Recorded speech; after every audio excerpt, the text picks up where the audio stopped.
This podcast is brought to you by Conquer Cancer, the ASCO Foundation. Our mission is to accelerate breakthroughs in life-saving research and empower people everywhere to conquer cancer. Welcome to Your Stories, a podcast where we hear candid stories from people conquering cancer. I'm Dr. Raymond Mailhot, and I'm excited to host this special episode in honor of Childhood Cancer Awareness Month. Before I introduce our guests, just a little background about me. I'm an associate professor at the University of Florida and a radiation oncologist at the University of Florida Health Proton Therapy Institute.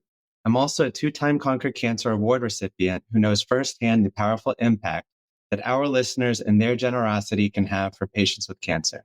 In fact, a lot of the elements related to the funding I received from Conquer Cancer in 2020 allowed me to pursue better radiation treatment options for pediatric patients, which ultimately helped inform the treatment approach for this episode's special guest, Auburn Freimeyer, one of my own patients who was diagnosed with Hodgkin lymphoma at just 18 years old. Hi, Auburn. Thanks for being here with us. Where are you joining us from today? I'm joining you from Panama City Beach, Florida. I really appreciate you guys hosting me today. I'm super honored to be able to have this chat with you. Where's your mom, Sherry? She's back home. She's living her best life. I was wondering if she was going to be joining too, but I'm really glad that the two of us had a chance to talk. Yes. So as a radiation oncologist, I have the opportunity to see patients of all ages, children, young adults, and even the elderly. But I have to say, it's really stories from adolescents and young people like yourself that I find particularly compelling and striking. With September dedicated to not only my birthday, but also raising awareness of pediatric cancer, something I want to focus on today is the incredibly unique and complex experience of facing cancer as a young person. So really, I want to start there, Auburn. Looking back on that time, describe to us what you experienced when you first received your diagnosis. I think I really was in denial for a little bit of a time just because it was so unexpected. And I didn't really think at a month to the day after turning 18 that I would be fighting something so challenging. And so for the longest time, I was just in denial and then just trying to distract my mind until everything got rolling, just trying to live each day to the fullest until I got the big news and got everything started. Can I ask a little bit more about, you're using the word denial.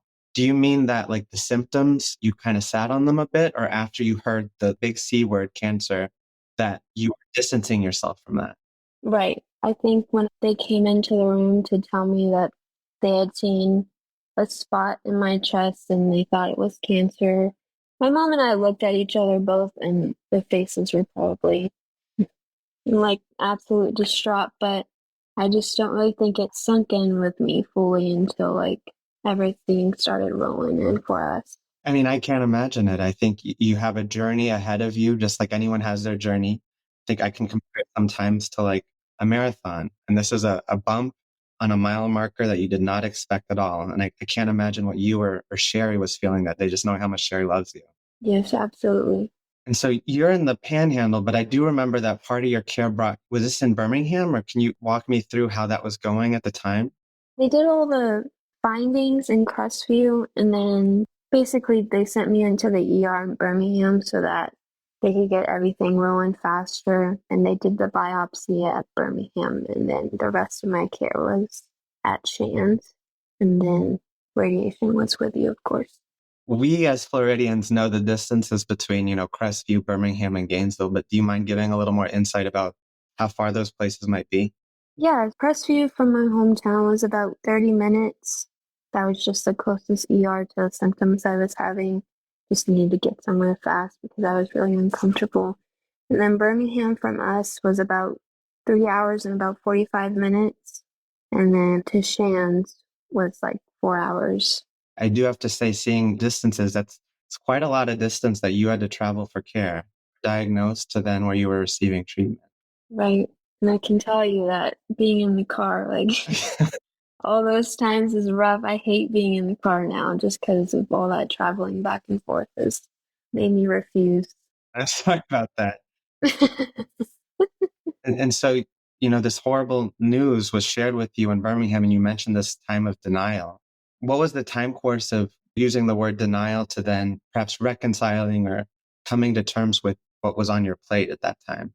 I think the first time I came to terms with everything was when I was at Shan starting my first round of chemo. And I think that's when reality set in for me that this is really happening. And And can you remind me what time of year this was when you first were at Crestview going to Birmingham? so it was January, I went to the emergency room. Within that week, I also traveled to Birmingham. And then we waited on the results. And then about the first week of February, I think is when I got my port placed. And then that week after, I started treatment. What year in high school were you at that time? I was in my senior year of high school. Talk about unexpected bumps happening. One minute you're an 18-year-old high school senior thinking about what's in the immediate future, and then suddenly a lot of stuff changes. What were you originally thinking for your plans at that time, and how did it change with this diagnosis? Right. So I had just started a new job and I was really hopeful in my progress in that and working towards getting a car and, finishing high school and going into college to get started on that and figure out what I wanted to do with my life. So it definitely put a big burden on me just because I felt defeated and that I wouldn't be able to fulfill my dreams of what I wanted to do. And so it definitely was rocky and life happens. You gotta keep carrying on. You have always inspired me with how much you've had on your plate. Being able to, at that time as a high schooler, because I was already aware of what you were working in as a Floridian, understanding what it's like to serve in those Gulf of Mexico panhandle places that are just overburdened in the summer that I can't imagine as you are right now. But you had a lot on your plate even before this diagnosis. Yep. It was a rough time and it just happened and I had to figure out, it definitely changed my life for the better and I'm thankful for that. But it also put a major dent into my life. Can I ask you to expand when you mentioned it changed it for the better, what you mean by that and how it has done so?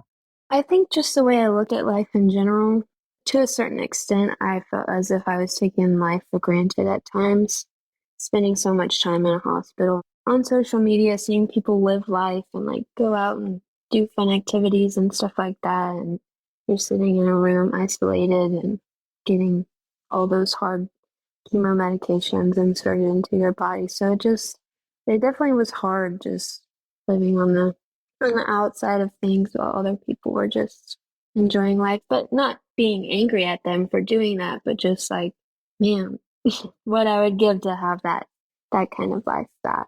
Speaking of inspiration, what speaks to me a lot is you were faced with this challenge that no one, not me, especially not Sherry, would want to put on your plate. And to hear you reconcile with that and how it has made you grow, to perhaps use another word, is again inspiring. But if I could create a world where no one other young person had to face this, that would be better. But I'm glad that that is your Right. takeaway.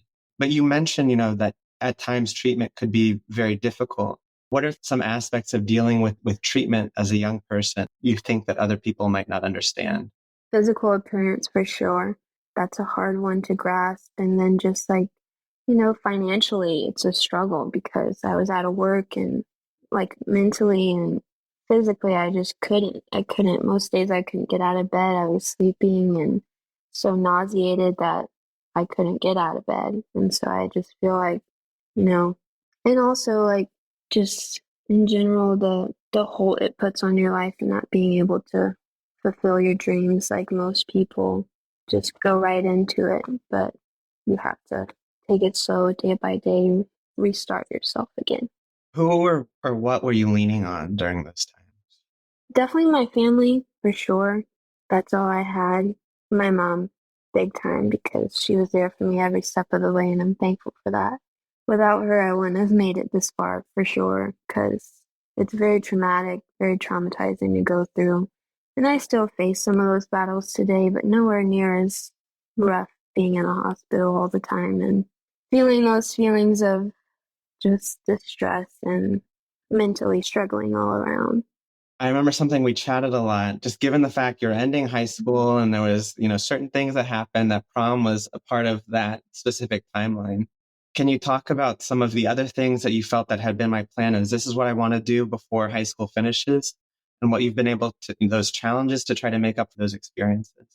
Like I said before, I've just been living each day as they come because I don't want to take another second for granted and I don't want to worry about the future until, I have everything made up and just take it slow because I don't want to rush into anything and regret it later.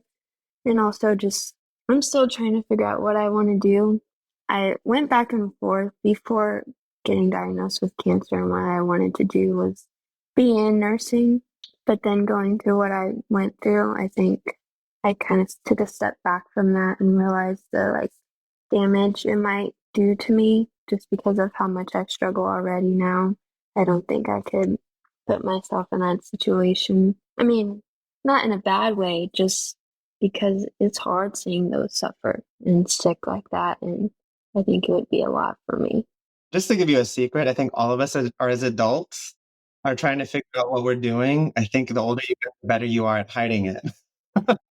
Right. I think that's true.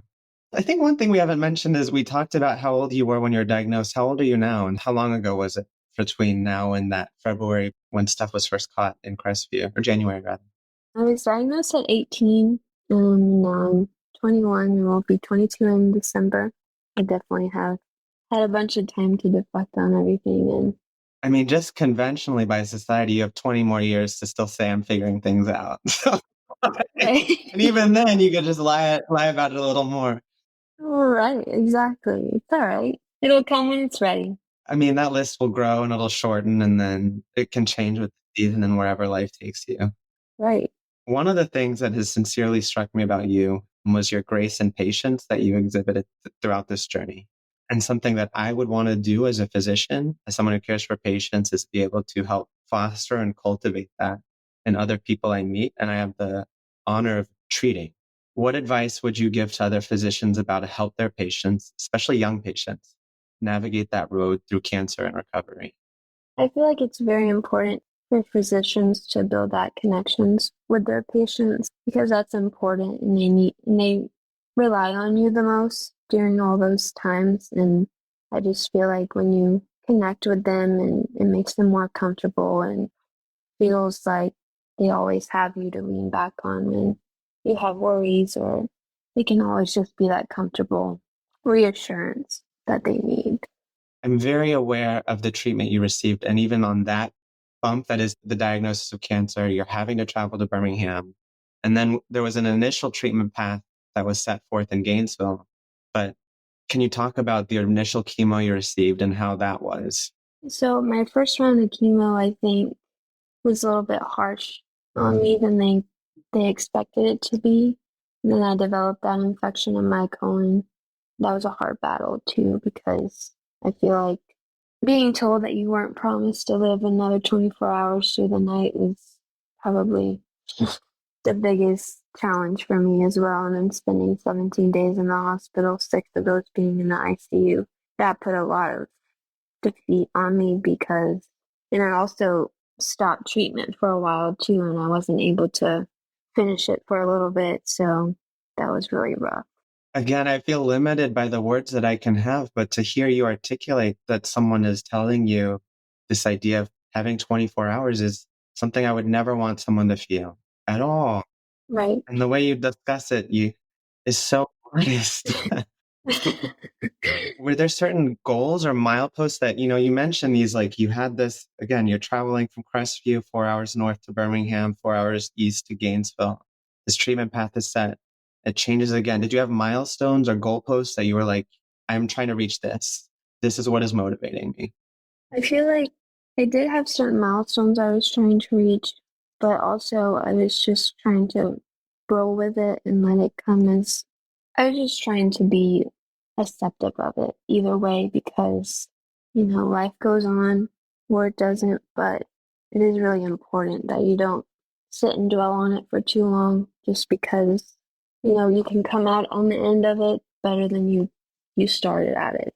As you got better from that really, really rough, again, extremely tough round of first chemo, were there things that were somewhat kind of like band-aids that got you through in terms of like going on walks or specific shows or music that you were listening to? Do you associate that time with anything like that? Yeah, for me, listening to music was very healing for me. And then also just going outside and getting refreshing air and just spending time with family was a big part of the helping feeling I needed during that time.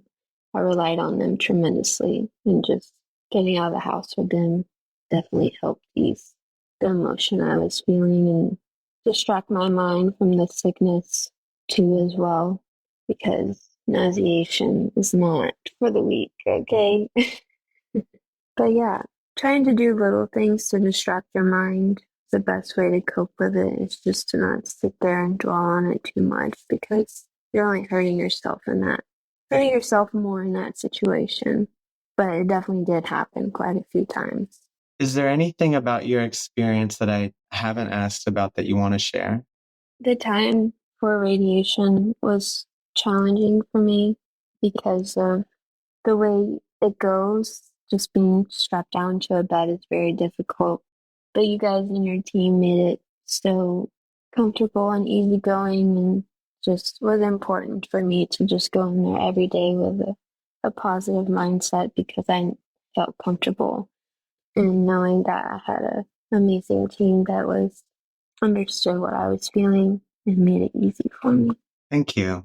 I think, again, speaking to your grace is that you took this moment to thank me, which is going to make me cry.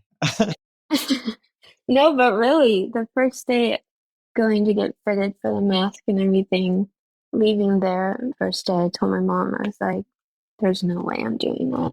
I was in tears. I was bawling. I was like, Mom, I can't do that. I can't go back in there and do that. That is terrible.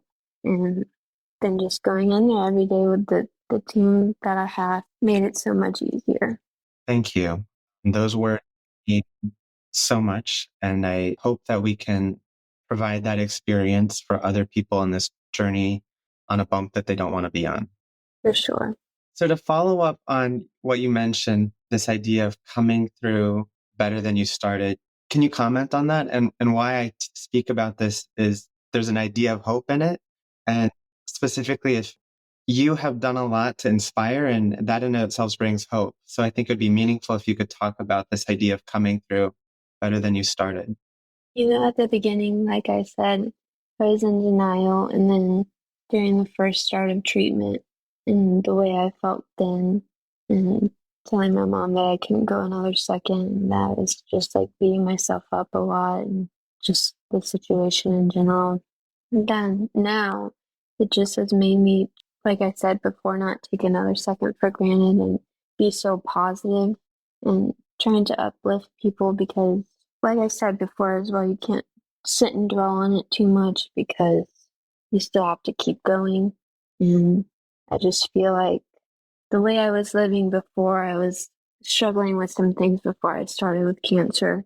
And I was in a really bad headspace and really negative, and definitely not living the life I should have been living. Not in an extremely bad way, but just like not doing things I should have been doing, or just feeling the way I was feeling. And then now, just it has made me into a very strong person, and just being positive and looking for things that I can better myself with, and just continue to move forward as each day comes, and being that word of encouragement for everyone else having a hard time. And I think I've seen you do that directly because you've served as a public speaker at events to raise money for pediatric cancer. When did someone ask you, and what led to your decision to say yes? I think it was a week before the rally on the runway, and Haley texted me and she was like, I feel like you'd be a really good fit for this. At first, I was nervous about it just because, I mean, I did pageants all my life, but I've never been good at public speaking, but I really wanted to push myself, and I continued to do that. And I'm happy that I did that. And it was for a good cause, and just the whole community all together was. I think that's completely illustrative of coming through better than you started, and not only experiencing this unwanted trauma to use to use something, but how do I make the world around me better for my having gone through it? To be easier on people who might have to face what I faced. And this idea of, having faced cancer, having faced that diagnosis, do you feel like you're at the point that you can say that you are through it, that it is behind you? I can say that it is behind me, but I'd be lying to you if I still don't struggle with the the trauma of things and the PTSD of things. But the way I cope with it and heal with it is better now than it was before during all of it. And so I definitely feel like I've come a long way. And I do feel like I'm through it, but there will always be that thought in the back of my mind of what if it comes back, or what will I do the next time if it does come back, and how will I tackle it that time? I couldn't imagine different. Again, this is a road I've never walked on myself, although I've been next to people as they've done it. But I don't know how quote unquote normal it can be if you've lived and someone has told you you have 24 hours. It's something unfathomable. Definitely is something that will always reside in me, is hearing that, because not getting to tell your family goodbye or anything like that, and just being kind of in that situation. It was also the week of my brother's wedding, and I was in the hospital for that, and to get to be active in that at all, and I was supposed to be a bridesmaid, and so it was just super challenging. I struggled with that for a long time. You mentioned that the medical aspect had been behind you. Do you remember that specific moment when you felt like the Hodgkin lymphoma and its treatment is done? The day I rang the bell after my last, the scan after radiation and all that, I feel like that was the final moment for me of feeling like, I did it, and I don't have to have any more of that hard stuff into my body. And then the port access to being removed was a big relief. Was a big relief of just being like, no more of that, and it's gone and it's behind me, and I don't ever have to look back at it. Just being hopeful in that situation. You got to, or else beat yourself up again and again and again. It's not worth it. No, I think there's already enough on your plate. Right, for sure. So we've looked back a good bit over the course of this conversation, but I'm excited to look forward. So today, medically, you are cancer-free, and I'm celebrating that. And you're working really hard to figure out, which we've talked about, what your next steps could be as a 21-year-old and what you want your future to look like. Can you talk more about your hopes and dreams and what's moving you forward? I just feel like I'm going to figure it out at some point, but I am still just taking it day by day. Jemiah, I know what conquering cancer means for me, but I'm curious of what it means to you as a physician or a scientist. That's a good question. I think the home run is to not have or see anyone face this again. But in the immediate term, it is to develop treatments that are as effective as possible and with as little side effects as possible. And when I talk about side effects, something that I focus on, I don't know if we've ever talked about my research, but what I study is not only how people feel during treatment, but the financial effects from it, and specifically related to insurance status. And with Hodgkin lymphoma, it's the most common cancer in adolescents. And you yourself, I don't know how many people can say that they were working and facing this, but to not have the financial impact that people in their late teens, their early 20s are when they're starting to generate income. They're starting to generate what they can save to determine what they can do with their purchasing power. And a lot of these treatments take you out of that, put you on a different footing. And I think ideally, not only cancer affecting someone's medical health, but their financial health is something that I don't want to see. Right, for sure. But since you brought it up, what does conquering cancer mean to you? Conquering cancer means to me is just like finding the better solution, maybe, and just finding better treatment options for young patients, especially, just so it's not so hard on their body, and there is a way out of it, and they will heal from it, and and just continue to live the life that they deserve, just really relying on that fact. It's very beautifully said. And throughout this entire discussion, I've just been inspired and impressed. And I imagine listeners are walking away with that too. So I want to thank you for being here and sharing your story with us. Thank you for listening to this podcast brought to you by Conquer Cancer, the ASCO Foundation. You can make a gift at conquer.org/podcast. The participants of this podcast report no conflicts of interest relevant to this podcast. Full disclosures can be found on the episode page on conquer.org. The purpose of this podcast is to educate and to inform. This is not a substitute for professional medical care and is not intended for use in the diagnosis or treatment of individual conditions. Guests on this podcast express their own opinions, experience, and conclusions. Guest statements on the podcast do not express the opinions of ASCO. The mention of any product, service, organization, activity, or therapy should not be construed as an ASCO endorsement.